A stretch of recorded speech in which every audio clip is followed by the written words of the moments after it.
Olá galera, aqui é o professor Kleber. Vamos a mais uma aula, né, sobre geometria espacial e das posições. Falar um pouquinho sobre as noções primitivas. A representação aí do ponto, né, que é dado por qualquer letra maiúscula do nosso alfabeto. A reta é por qualquer letra minúscula, né, do nosso alfabeto. Aqui a gente tem aqui o ponto A, né, mas poderia ser B, C, desde que essa representação fosse alguma letra maiúscula, né? A reta R, poderia também chamar de reta S ou algo do tipo. E o plano, né? Que é a parte sólida aqui, ó. A gente tá batendo aqui, essa folha é um plano, a parede da nossa casa é um plano. Ela é representada por qualquer letra do alfabeto grego, né? E a gente vai trabalhar aqui alguns postulados relacionados para que a gente consiga resolver boa parte das questões aqui que a gente venha trabalhar através desses postulados. Mas o que é postulado, né? Então, né, a definição de postulado são fatos aceitos sem demonstração, né? Então elas são propriedades da geometria que são fatos aceitos sem demonstração. Não há necessidade de eu lhe dizer por que isso existe, apenas existe e pronto. Né? É mais ou menos assim. Claro que a gente tenta provar ou demonstrar, né? Ou dar algum exemplo relacionado, mas para que fique claro que toda vez que falar em postulado é uma verdade incondicional, né? Que não há necessidade de eu estar demonstrando aqui a vocês. Então, primeiro é o postulado da existência, que existe uma reta e numa reta, bem como fora dela, existem infinitos pontos. Exemplo aqui é a caneta que eu estou deixando. Então, se eu pegar aqui e fizer vários pontinhos aqui, ó, do lado de fora, isso realmente prova esse postulado, né? Então, tranquilo esse postulado ser trabalhado. O segundo da existência é que existe um plano e num plano, bem como fora dele, existem infinitos pontos. Verdade, se você pegar aqui a folha de papel e você pensar que essa folha de papel é um plano, aqui fora, aqui onde eu estou botando a caneta aqui tem infinitos pontos, né? Isso também é verdade. O outro postulado é o postulado da determinação, que ele diz o seguinte. Então, nesse postulado, ele diz que dois pontos distintos determinam uma única reta que passa por ele. Pegando aqui nossa caneta, né? É uma reta, né? Se eu pegar esses dois pontos aqui, ó, então, são dois pontos distintos, né? Diferentes. Né? Então, por esses dois pontos aqui, passo a única reta. Ah, e se eu inverter aqui, ó? Se eu fizer isso daqui, você vê que já não é mais essa reta. É uma outra reta que passaria aqui nessa posição. Tranquilo? Ele também diz que três pontos não colineares, que são três pontos não colineares que não estão na mesma linha, determinam um único ponto que contém esses três pontos. Então, três pontos não colineares, eu tenho uma reta aqui, né? Pegar aqui dois pontos e um ponto fora, né? Então teria um ponto A aqui, um ponto B e um ponto C. E por esses três pontos passa um único plano, né? Que contém esses três pontos. Tranquilo?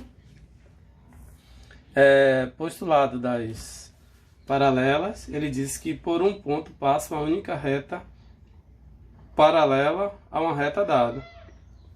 Então, você tem uma reta R aqui, se eu colocar um ponto aqui fora, ou aqui, ó, né, e tracejar uma reta, então só existe uma única reta que passará paralela a esse ponto dado, né? Então seria uma reta aqui, ou uma reta assim, desde quando ele fosse paralelo a esse ponto, né, da reta dada. Tranquilo? Pronto. Vamos a mais outros casos aqui, né? Que é determinação aqui de retas e planos. Então a gente já viu que reta nada mais é do que segmentos aí, né? Onde é determinado por uma letra minúscula. Eu tenho um ponto P aqui, passo a única reta por ele, né? Ele também diz relacionado à parte dos planos, que por três pontos não colineares, que não estão na mesma linha, passa o único plano, né? E apenas ele. Então, se você desenhar aqui, eu posso ter uma reta assim, né? E um ponto fora. Então, eu vou ter um plano, um único plano aqui que passa por ele, né? Ele também fala que por uma reta e um ponto fora dela, né? Então, também por uma reta e um plano fora dela, foi o que a gente já explicou aqui, referente à primeira, passa um plano, né? O outro caso é que por duas retas concorrentes, né, passa um plano. Então, o que são retas concorrentes, senhores? São retas que têm ponto em comum, né?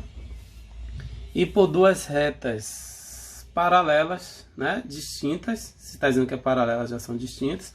Eu posso ter aqui, ó, o exemplo aqui da minha caneta, elas estão do lados aí paralelos, né, são distintas. Também passa um único plano, né, por fora, tranquilo? Essa inicial aqui da aula é bem tranquila, é mais assim definição. Então, com isso, vamos pegar aqui um exemplo para que a gente possa fazer, para ver se o conteúdo realmente ficou fixado em nossa mente. Então, eu peço para que classifique em verdadeiro ou falso cada uma das sentenças abaixo. 3 pontos distintos determinam um único plano? Sim ou não? Dá um tempinho para vocês responderem. 3 pontos distintos, né, determinam um único plano, verdadeiro ou falso. Aí fica, né, pausa o vídeo e dá a resposta. Então, nesse caso aí, a letra A, ela é falsa, né? Por que falsa? Os 3 pontos distintos podem estar no mesmo plano, né? Podem estar numa mesma reta e, nesse caso, não determinar um único plano, né? Então, os 3 pontos distintos, ele pode sim estar na mesma reta, mas não necessariamente determinar um único plano. Porque a gente viu aqui que pelo postulado, que o quê? Que 3 pontos não colineares geram uma reta. Então, eu posso ter aqui, ó, fazer aqui embaixo, uma reta e ter 3 pontos, não é isso? Um ponto A, um ponto B e um ponto C, né? Distintos, mas não determinar um único plano. Porque para determinar um único plano, ele tem que ser 3 pontos não colineares, né? Não pode estar na mesma linha, tranquilo? Então isso daqui é falso. A segunda, letra B aí. Os vértices de um triângulo são coplanares, né? Bora lá.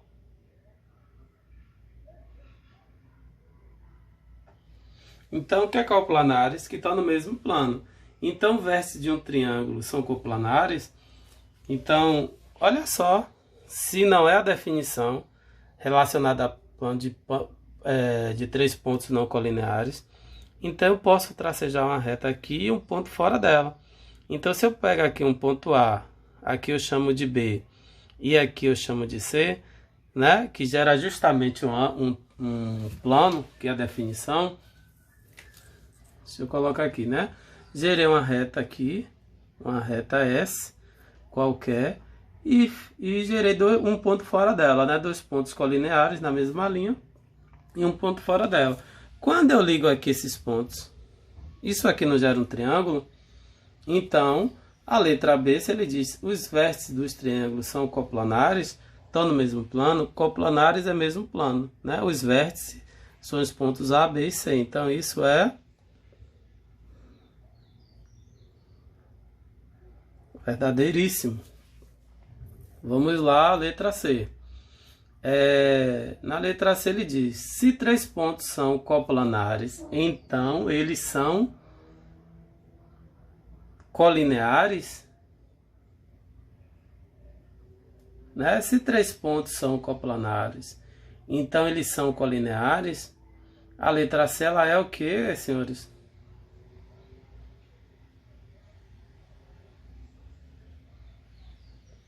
Falso. Como assim falso? Eu posso ter 3 pontos coplanares, né? Eu vou desenhar aqui um plano. Eu posso ter 3 pontos coplanares, mas não necessariamente colineares na mesma linha. Exemplo, aqui eu desenhei uma circunferência aqui dentro, né? Eu posso desenhar uma circunferência dentro desse plano.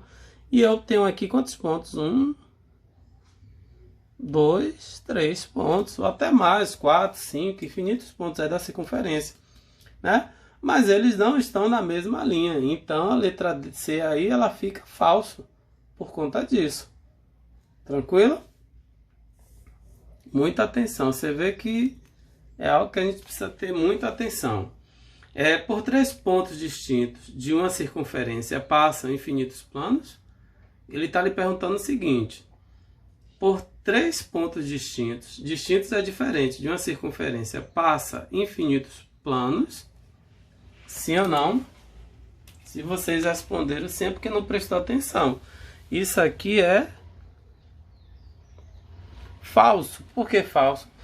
3 pontos de uma circunferência jamais podem estar alinhados, né? Assim determinar um único plano, né? Como a gente está mostrando aqui, ó, na figura, né? Então 3 pontos aqui jamais poderão estar alinhados para demonstrar um único plano. Então essa afirmação aí ficaria o quê? Falsa, né? E aí a gente encerra essa parte aqui, né, da geometria das posições, início de geometria espacial, né, e aguardo vocês nas próximas videoaulas. Tranquilo? Até a próxima. Tchau, tchau.